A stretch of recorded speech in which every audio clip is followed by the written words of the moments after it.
After a brief absence, Alec Baldwin returned to Saturday Night Live this weekend with his now infamous Donald Trump impression.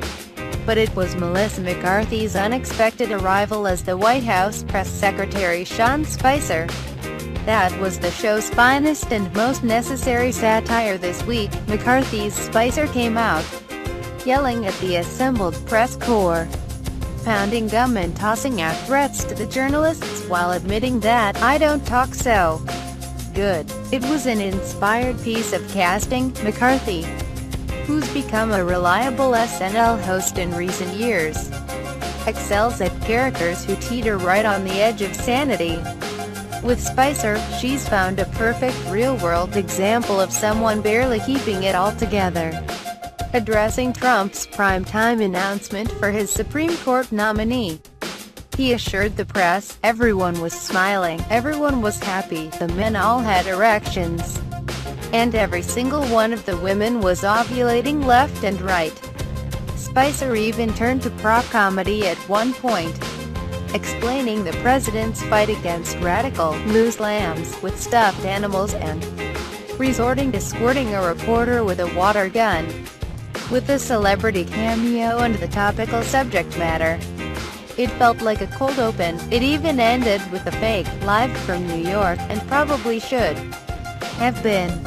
Instead, the real cold open focused on the president's disastrous week of foreign phone calls, with a Grim Reaper-esque Stephen Bannon encouraging Trump to tell the Australian Prime Minister, Malcolm Turnbull, that your reef is failing, to trick the president of Mexico into paying for his border wall, and to brag about the size of his inauguration crowds to Angela Merkel, who answered the phone optimistically, "Is this my sweet Barack?" It ended with a phone call to Zimbabwe, where a furious Robert Mugabe put Trump in his place, which harkened back to perhaps Trevor Noah's finest Daily Show segment to date. Other key sketches for the night included a pre-taped video from Border Control, now roughly re-edited to account for the 7 countries that now require extra immigration vetting, and maybe Australia, we'll see. The new dubbed voice-over cuts into promise there will be someone, no one, to help you as visitors navigate the now insanely complex process of entering the USA.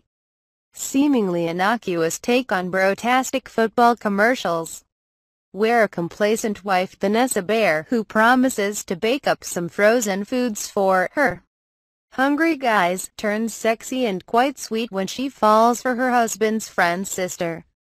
"What's your name?" asks the sister, guest host Kristen Stewart. "I've never had one," Bayer responds quietly. Despite a few cue card reading flubs, Weekend Update had a strong showing. Colin Yost reacted to the judicial block on the president's Muslim ban by noting that getting temporarily blocked is just foreplay, while Michael Che reflected on what it means to target radical Muslims. "I have a Muslim friend, he doesn't eat pork and he doesn't have sex with white women.